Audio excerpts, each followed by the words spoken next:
Oh, so far away, Lulu. What is your favourite lesser-known creature? You already know what it is. We'll say it, though.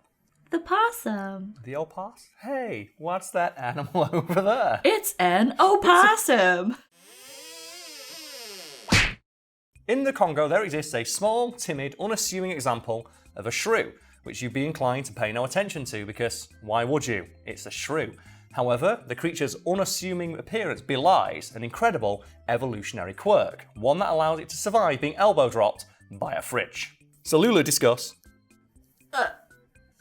Elbow dropped by a fridge? What? Well, that's just me, using some of those creative writing exercises I took in university, but known to academics with glasses thicker than a Boeing's windshield as and I hope I get this correctly, the Scutisaurex somerani, but to everybody else as the hero or armoured shrew. The tiny little shrew creature we're talking about today is able to survive being stood on by a fully grown man. So when I say elbow drop by a fridge, I mean if a fridge fell over and landed on one of these things, it'd probably be fine. Oh my gosh. I'm just going to call it Scooty now. You can call it Scooty, yes. That's a good name for it. And there's one other example of this species, like an offshoot of it, known as Thor's shrew. So right now, can we get a picture of Thor's shrew just holding a little hammer next to the armoured shrew wearing like an Iron Man helmet? There we go. Aww, little Scooty in a helmet. And even if we could make a tiny, adorable helmet for this creature, it wouldn't need to wear it because it's basically invincible as far as everything in its environment is concerned. And that is due to a unique evolutionary advantage afforded to the shrew that scientists can't quite explain. Would you like to know what that advantage is? It's really squishy? It's not really squishy, it's quite the opposite in fact. It is almost unbelievably hardy. Its vertebrae are virtually unique and they will lock together as soon as any force is applied to the top of the shrew. And I believe that the weight of the shrew's spine alone makes up for 2% of its body weight. So a quantifiable percentage of this creature's body weight is just spine. Just boom! And there'll be a picture of the shrew's spine behind me and it is thick. That is a thick spine. And as a result, the creature is capable of surviving when a tremendous amount of weight is placed upon it. And for those of you out there wondering what that means in relative terms, if humans possess the same ability, you could comfortably survive a Boeing 747 being dropped on top of you. Oh my god. But why do they need this? Why did they evolve to, get stomped on so hard? That's the thing, we don't know. As I mentioned, there's only one other creature scientists are aware of that has a similar biological advantage, and they aren't really sure why the shrew needs this, but the leading theory is that the creature likes to snuffle its way under rocks and logs, and as a result needs to survive, the weight of those being pressed down upon it. And then evolution saw to it that the creatures with the hardiest example of this quirk survived and propagated. And as a result now, it's just so extreme, the shrew can survive the equivalent of a jumbo jet landing on it. That makes way more sense than what I initially thought. Which is? Elephant mosh pit. Elephant mosh pit. Well, have you ever seen, MythBusters did that, didn't they? Are elephants really scared of mice? And it turns out elephants 100% are scared of mice and will be wary of them. The mouse came out, the elephant stopped in its tracks, like, whoa! And then it gently tiptoed away as if this thing was deadly. I think MythBusters also did what happens if you put a bull in a china shop? And the bull, just daintily avoids everything. Aww. We've tried actual bulls in our mock china shop, and I have to say, I am really surprised at how nimble they are. Because bulls don't naturally want to crash into things, because believe it or not, bulls don't like crashing headlong into things, because that can sometimes cause it to get hurt. Jackass would say otherwise, Karl. Well, they specifically want to get hit by the bull.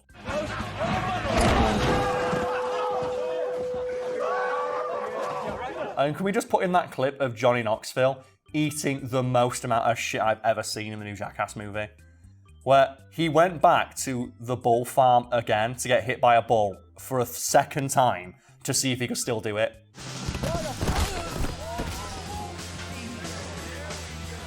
The way it's shot in the movies, he gets hit by the bull and then just smash cuts to him rolling out of hospital in a wheelchair. That's what you do in Knoxville.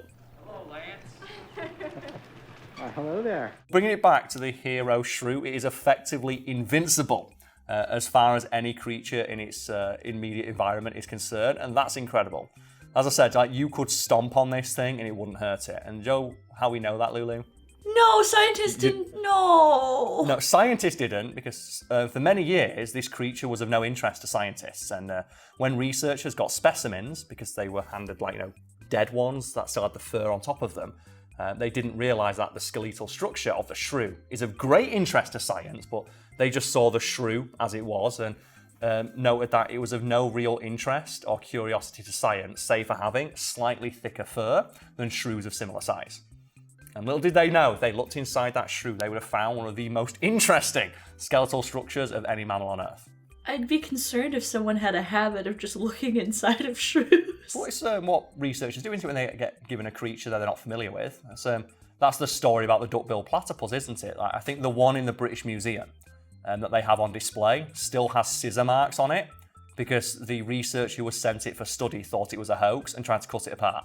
And it reminds me a little bit of when we went to the Field Museum and just the amount of baby animals they had stuffed on display was really uncomfortable. I will give it to the Field Museum, though, for putting up signs next to some of their stuff being like, this was harvested a really long time ago when these animals were in abundance. We're sorry about it. They're like, and throwing it away would actually do a disservice to the creature. Then it would just be garbage rather than a learning tool. Walking around that exhibit was really, really like harrowing of like, oh look, here's a stuffed cheetah.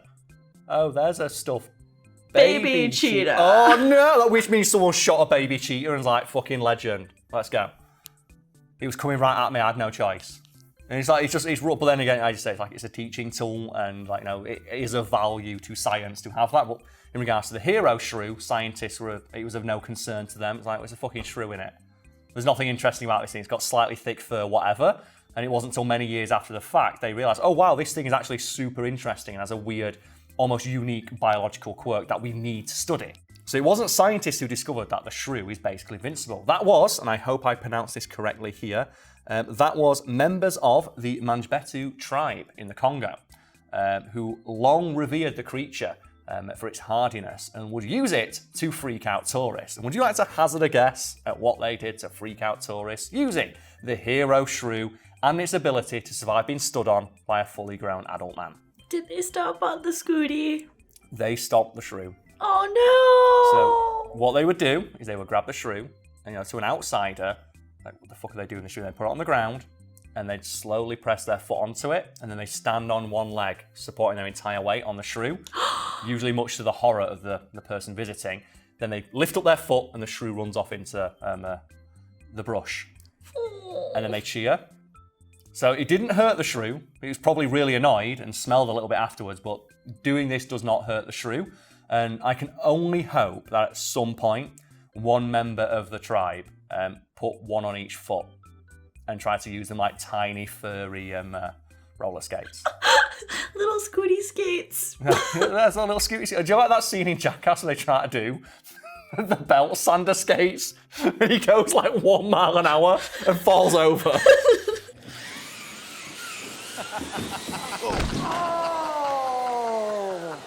That's what I imagine of like, these are going to be amazing, scooty skates, let's go. Puts one on the feet and immediately falls over and just eats shit. They so revere the shrew for its strength that they will carry talismans made of the shrew's body parts and believing that that will grant them some of the shrew's power. Not all of it, but just a bit. And there's something about the fact that they only want a little bit of the shrew's power.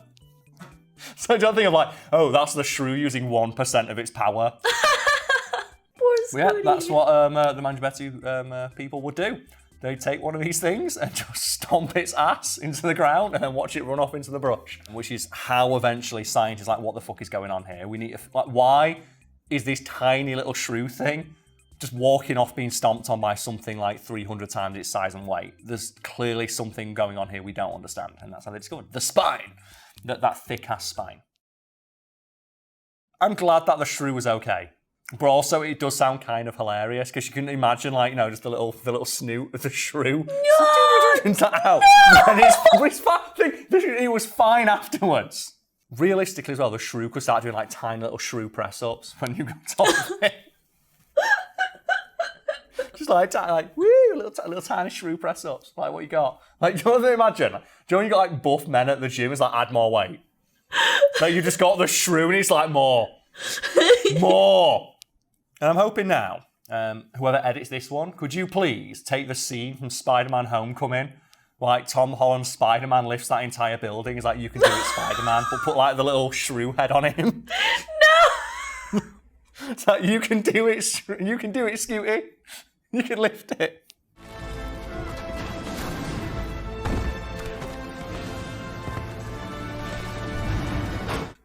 I'm thinking of the Shrew head on Tobey Maguire's head on the train. Let's do that one too.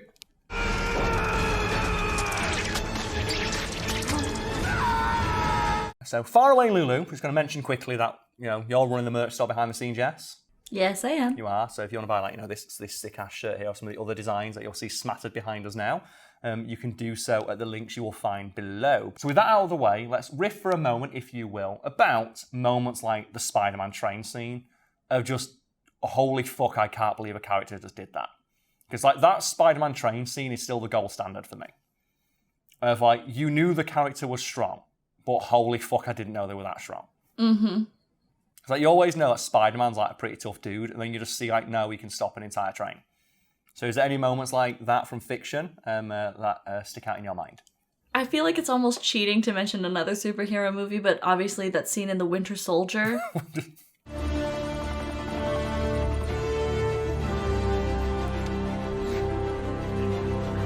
He arm kills a helicopter. Just dun, dun, dun, like, what the fuck, Captain America? So, okay, I actually did, like, think to myself in that moment, like, oh, is he actually doing that? Because I'll see if it's somewhere, or I don't know if it's some fever dream I had as a kid. Mm-hmm. But there was this thing on, like, a morning news show where they were having this strongman preventing an airplane from taking off. Like, not a big commercial jumbo jet, like a small personal plane. But the guy literally was, like, flexing, keeping the plane on the ground. Yeah. He was keeping two planes on the ground. And, like, the whole time they were like, oh, we could, like, rip them apart at any moment kind of thing. And I was thinking, like, watching Chris Evans, this actual guy that I watched years previous had all this equipment. He had all these pads and stuff on his arms to, like, make sure he didn't, like, hurt himself. And then, like, just seeing Chris Evans, like, he doesn't have anything, does he? But he is Captain America. That's why he's got the super soldier serum. And, Chris Evans doesn't. Chris Evans doesn't, no. So I don't think they actually ripped him apart with a helicopter. So I don't think that was a real helicopter, but I do know when they were filming that scene. Do you know the jacket he's wearing earlier in the film? Mm-hmm. He was supposed to wear that for that scene. And then just in between takes, like, Chris Evans took the jacket off to get some water, and they saw how jacked he was, and went, well, you're not putting that on. We're going to write a moment into the film where you take that jacket off so that we can see how fucking beef you are right now, Chris. And it's like, it's not out of the realm of possibilities. I've got my Ass-Kicking Athletes of Antiquity series over on the Untitled Side channel. And I've written about a bunch of strong men from history who've done similar, if not greater feats. And one that sticks out in my mind is a guy called Maximinus Thrax, who was a Roman emperor who, according to historical accounts, was anywhere between 6.5 to 8 feet tall. So the truth is probably somewhere in the middle. But suffice to say, he was a ginormous man, and he ruled Rome with an iron fist, and he was noted for being one of the physically strongest rulers to have ever lived. And he would prove his strength by holding the reins to a chariot in each hand and preventing them from, like, going in opposite directions. Oh my god. He also once, according to historical accounts, beat a horse in a foot race, and on the battlefield was capable of cutting men in half with a single swing of his sword. And, you can, like, chalk some of that up to, like, historical exaggeration, but, like, someone saw him do it. And you might be thinking, what happened to that guy? I've never really heard about him in terms of, like, rulers of Rome. He doubled the salary of all the soldiers in the army, which made him very popular with the army, but then didn't give a fuck about anything else happening in Rome. And in fact, he's noted as an emperor who never once set foot in the capital of the empire in which he ruled. And for anyone wondering what happened to that guy, historical accounts note that he was stabbed to death in his sleep because the people plotting to overthrow him realised that there's no fucking way we're going to take this guy while he's awake. And that's one of those stories that's always stuck out in my head of, like, why did we never learn about that in school? Like, you always learn about, like, the emperors of Rome. You never hear about Maximinus Thrax, the 8-foot-tall horse-racing emperor who would, like, suplex men on the battlefield. Like, he's basically a Dynasty Warriors character at that point. So is there any other examples of characters displaying an extraordinary amount of strength in medium that stick out to you, Lulu? I guess it's maybe because we were just talking about it, but I just think about Toph holding up the library Just in Avatar. An entire building.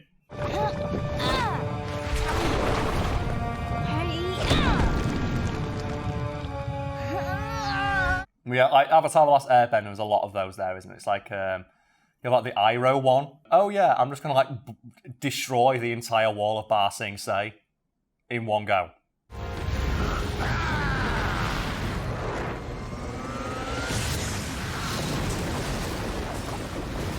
And I think the one that I have to mention is from Metal Gear Revengeance, the DLC, where you fight against Armstrong as Jetstream Sam, and Armstrong just screams real loud and 50 helicopters explode.